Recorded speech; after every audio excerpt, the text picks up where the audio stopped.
ሰላም ጋይስ كما ያለኹም ንሎሙን ከም ትልሙድ ሓንቲ ብርዝት ፊልም ንሕናልኩም ቀሪብና ዘለና ነዛ ቻናል ሓደሽ እንትኾንኩም ሳብስክራይብ ነዛ ቪድዮ ድማ ላይክ ብምግባር አበረታቱና ይኹም ናብታና ኢሎም ፊልምና ከሰጋግረኩም ፊልምና እንትትጅምር ኣብ ውሽጢ አሜሪካ ካብ ዘለው ብጣዕሚ ጨካና ዝኾኑ ሰባት ካብ ዝእሰሩሉ ቤት ማእሰርቲ ውሽጢ ኣብቲ ሓደገኛ ዝኾነ ቤት ማእሰርቲ ብዙሓት እስራት እንዳረአየና እዩ ዝጅምር ካብኡ ድማ ብዙሕ ከይጸንሐ ሰዓት ኣኺሉ እዞም ቀተልቲ ነብሲ ናብ ክፍሎም ንኽኣቱ ይንገሮም ካብኡ ድማ ካብቶም ኣብ ውሽጢ እዚ ቤት ማእሰርቲ ዘለው ፖሊስ እቲ ሳም ዝበሃል መንእሰይን ከምኡውን ነቲ ስራሕ ሓድሽ ዝኾነ ፖሊስ ነቶም እስራት ናብ ክፍሎም እንዳኣቶም ንሪኦ ካብኡ ድማ ሓደ ገጅፍ እሱር ሳም ሓድሽ ምዃኑን ከምኡውን ሓደ ዘይሕጋዊ ስራሕ እንትሰርሕ ስለ ዝረኣዩ ነቲ በሪ ክዓፅኦ ናብኡ እንትትኸይድ እቲ እሱር ድማ ነቲ ዝሰርሕኻዮ ገበን ኣቃሊዐ ተዘእስረካ ዶ ይሓይሽ ወይ ድማ ካብ ሕጂ ንድሓር ግበር ዝበልኩካ ነገር ትገብር ኢኻ ብምባል ከፈራርሖ ይፍትን ሳም እውን ሓድሽ ስለ ዝነበረ ብጣዕሚ ፈሪሑ ነቲ እሱር ክልሙኖ ዋላ እኳ እንተፈተነ እቲ እሱር ግን ፈራሕ ብምባል ንሳም ይቕልዶ እቲ ትዕግስቱ ዝወደአ ሳሙን ብምሕራቕ ነቲ እሱር ደጋጊሙ ይሃርሞሞ ናብቲ ውሽጢ እትዮ ኮይኑ ግን እቲ እሱር ከየቃልዕ ስለ ዝፈርሐ ሳም ንባዕሉ ምስቲ መንደቕ ብምግጫው ቀፂሉ ድማ እቲ እሱር ኣብ ልዕሊኡ ኮይኑ ንኽሃርሞ ብምግባር ተጎዳእ መሲሉ ሓገዝ ይፅውዕ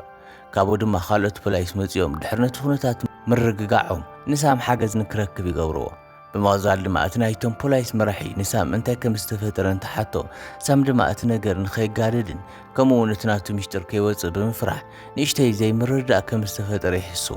እቲ መራሒ እውን ብጣዕሚ ብምሕራቕ ፈለማ እቲ ጌጋ ናባኻ እንትትቐርብ ምንም ሓገዝ ዘይምፅዋዕኻ እዩ ብምባል ንሳም ይነግሮ ቀፂሉ እውን እዚ ቆልዓዚ ካልእ ነገር ከይበፅሖ ካብዚ ንድሓር ኣብቲ ናይ ሓለዋ ቦታ ኮይኑ ይሓሉ ብምባል ሳም ናብቲ ቦታ ይዘዋወር ዋላ እኳ ሳም ሕጂ ናብ ዝሓሸ ቦታ ዝተዘዋወረ እንተመሰሎ ኮይኑ ግን ነቲ ናቱ ህይወት ናብ ሓደጋ ዘውድእ ነገር ኣብዚ ቦታ እዚ እዩ ተፈጢሩ ብምቕፃል ድማ ሳም ናብቲ ናይ ሓለዋ መንደቕ ካብ ዝዘዋወር ድሕሪ ዝተወሰኑ መዓልታት እቶም እሱራት ኣብቲ ደገ እንከለዉ ሳም ድማ ሓደ መጠራጠሪ ነገር ይርኢ ካብኡ ድማ ሳም ሕጂ ኸንታይ እዩ ተፈጢሩ ኢሉ ብመጉልህ መነፅር እንትትርኢ እቶም እሱራት ብምሉኦም በባዕሉ መባእስ ይጅምሩ ሳም እውን ቀልጢፉ ነታ ናይ ኣላርም ደወል ብምንካእ ንኹሎም ፖሊስ የፍልጦም እቶም ፖሊስ እውን ኩሎም መብኸይ ትኪ ዝትኩስ መሳርሒ ብምሓዝ ኣብቲ ላዕሊ ኮይኖም ነቲ ትኪ ክለውቅዎ ይጅምሩ ይኹን እምበር እቲ ዝተፈጠረ ዓመፅ ብትኪ ጥራሕ ዝዝሕል ስለ ዘይነበረ እቶም ፖሊስ እውን ምንም ኣማራፂ ስለ ዘይነበሮም ናይ መጠንቀቕታ ተኹስ ምትኳስ ይጅምሩ ኣብዚ ግዜ እዚ ድማ ኩሎም እሱራት ኣብቲ መሬት ብምድቃስ ነቲ ባእሲ ጠጠው እንተብልዎ ክልተ እሱራት ግን ንሓደ እሱር ክልተ ኮይኖም ኣብ ብዙሕ ቦታ ደጋጊሞም ምውጋእ ይጅምሩ ኣብዚ ግዜ እዚ ድማ እቲ ናይቶም ፖሊስ መራሒ ንሳም ሕጂ ንምቕታል ተኩስ ኢሉ እንትእዞ ሳም እውን ነቲ ህረሞ ተባሂሉ ዝተኣዘዞ ሰብ ስሒቱ ካልእ እሱር ይሃርም ካብኡ ድማ ብቁልጡፍ ብዙሓት ዝተዓጠቑ ፖሊስ ናብቲ ቦታ ብምኻድ ንኹሎም እሱራት እንዳኣሰሩ ይወስድዎም ሳም እውን እቲ ዝሰርሖ ጌጋ ተረዲእዎ ሕማቐኛ ይደናገጽ እቲ ሳም ከይፈለጠ ተኩስ ዝቆተለ ሰብ ናይ ፍሉጥ ናይ ጋንግ ጉጅለ ኣባል እንትትኸውን ናይቲ ጋንግ ጉጅለ ኣባላት ድማ ናቶም ኣባል ተተነኺኡ ነቲ ናይ ፖሊስ ሓይሊ በዓል ስልጣን ናብ ዝኣተዉ ኣትዮም እዮም ሕኖኦም ዝፈድዩ ኣብታ ቐጻሊት መዓልቲ እውን እቲ ናይቲ ቤት ማእሰርቲ ዋና መራሒ እቲ ናይቶም ፖሊስ መራሕን እቲ ናይቶም ጋርድታት መራሕን ሰለስቲኦም ተኣኪቦም ብዛዕባ እቲ ናይ ሳም ነገር ምዝራብ ይጅምሩ እዚ ናብ ካሊእ ቦታ እንወስዶ እዩ ዝሓሸ ኢሎም ብዙሕ ተጨኒቖም ድሕሪ ምሕሳቦም እቲ ናይቲ ቤት ማእሰርቲ ዋና መራሒ ከምዚ ብምባል ሓሳብ ይቐርብ ካብዚ ክናውፅኦ ኣለና እዚ ወዲ እዚ ናብ ናይ ዋልድ ቤት ማእሰርቲ ነዘዋውሮ ይብል እቲ ናይቶም ጋርድታት መራሒ ግን በዚ ከይተሰማምዕ ተሪፉ ከምዚ ኢሉ ነቲ መራሒ ዋላ እኳ ሓሳቡ እንተቕረበ እቲ ቤት ማእሰርቲ ንሱ እውን ልክዕ ከምዚ ቤት ማእሰርቲ እዚ ብጣዕሚ ሓደገኛ እዩ እተን ኣዋልድ ብምሉእ ምስ ረኣዮ ካሃድንኦ እየን እዚ ድማ ካልእ ዓብዪ ፀገም እዩ ዝፍጠር ይብሎ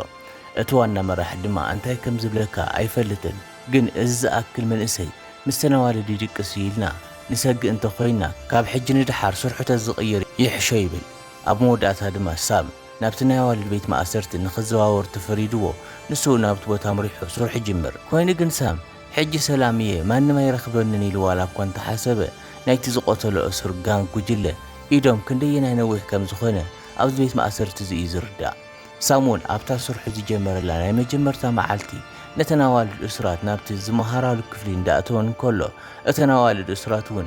ናይ ሳም ቆልዕነቱን ሓድሽ ምዃኑ ርአን ክለኽፎ ይጅምራ ካብተን ዝለኸፉ ኣዋልድ ድማ እታ ቺር ትበሃል እስርቲ ነቲ ናይ ሳም ትኹረት ትስሕቦ ካብኡ ድማ እተናዋልድ ኣትዮን ምስ ወዳ እታ መምህረን ነቲ ሳም ምስ ተናዋልድ ዝነበሩ ኩነታት ሪኣቶ ስለ ዝነበረት ብጣዕሚ ብምሕራቕ ኣየናይ ኣመሓዳሪ ከማኻ ዓይነት ሰብ ናብዚ ቦታ ዝለኣኸ እተናዋልድ እስራት እውን ልክዕ ከም ተማዋዳት እየን ኣተሓሳስበን ተግባረን ሓደ ዓይነት እዩ ልክዕ ከም ተማዋዳት እዚአን እውን ነናይ ባዕለን ጥቕሚ እየን ዝጥቀማልካ ሕጂ እተውማ ኣብቲ ድሕሪት ጠጠው በል ካብኡ ድማ ምስ ተናዋልድ ምንም ዓይነት ንክክእ ከይትገብር ትብሎ በመቐጻል ድማ ኣብቲ ውሽጢ ክላስ ትምህርቲ ምስ ተጀመረ እታ ቼር ትበሃል እስርቲ ምስትያት ብምውፃእ ንሳም ምክትታል ትጅምር ኣብቲ ናይ ምሳሕ ሰዓት እውን ሳም ምስቶም ሓደሽቲ መሳርሕቱ ምሳሕ እንዳበልዕን ከሎ ንሶም ብዛዕባ እቲ ሓድሽ ቤት ማእሰርቲ ይሓትዎ ሳም እውን ምስቲ ናይቶም ኣወዳት እንትወዳደር እዚ ገነቲ ብምባል እቲ ናይቶም ኣወዳት ቤት ማእሰርቲ ክንደየናይ ገሃነም ከም ዝኾነ ይነግሮም እቶም መሳርሕቲ ግን እዚ ቤት ማእሰርቲ እውን ብዙሓት ዝፅልኡ ነገራት ከም ዘለዎን ከምኡውን ግዜ እንዳሕለፈ ብዝኸደ ቁፅሪ ብዙሕ ነገር ከም ዝርኢ ይነግርዎ ቀፂሎም ድማ ነቲ ናትካ ትኹረት ንምስራቕ ኢለን እዘን ሰይጣን ዝኾና ኣዋልድ ብዙሕ ርሕቐት ከም ዝጓዓዛ ብፍላይ ድማ እቲ ናይ ተፈጥሮን ህያብ ከም ዝጥቀማ ብምዝራብ ንሳም ልክዕ ከም ስምዒት ኣልቦ ዝኾነ ሮቦት ንክኸውን ከምኡውን ነቶም ሕግታት ብጥብቂ ንክኽተል የጠንቅቕዎ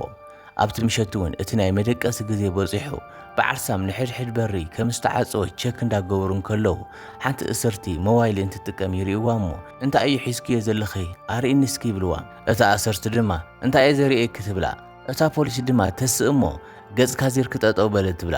ቀፂላ ድማ ስቑልኪ እኮ ኢኺ ገንዘብካ ጥፊኢኺ ኣብዚ እኮ ኣይሰርሕን እቲ ሕጊ ትፈልጡ ኢኺ ወዶ ኢላ ነቲ በሪ ዕፀውዎ ትብሎ ሳሙን ነቲ ቀጻሊ ክፍሊ ንኽዓፅዎ ተኣዚዙ እንትኸይድ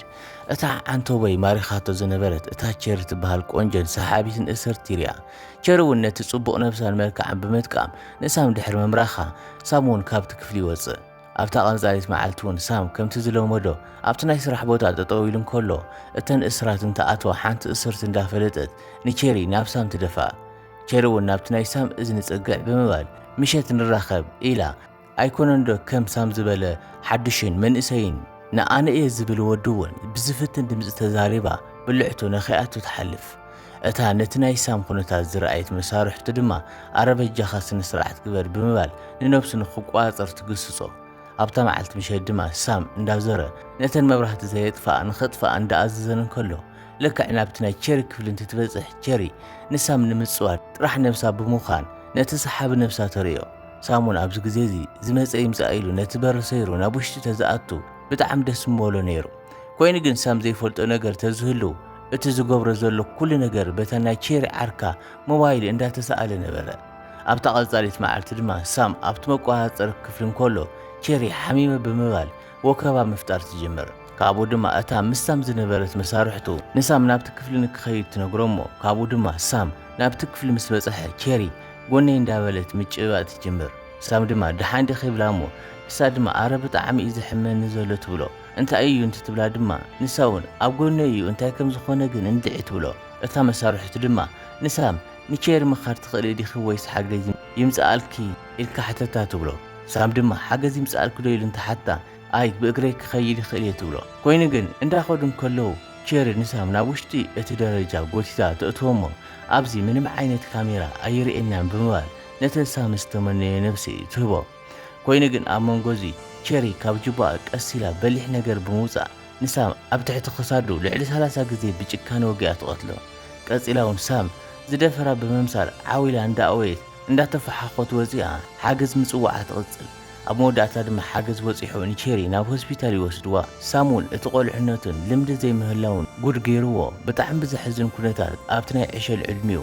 ኣብ ተራ ስራሕ ህይወት ሓሊፉ እንዳረኣናዮ ታሪኽና ኣብዚ ይውዳእ እምበኣር ከስ ክቡራት ተኸታተልትና ናይ ሎም ፊልምና ነዚኣ ትመስል ነይራ ክሳብ ብኻልእ ፊልም ረኸብ ሰናይ ቀን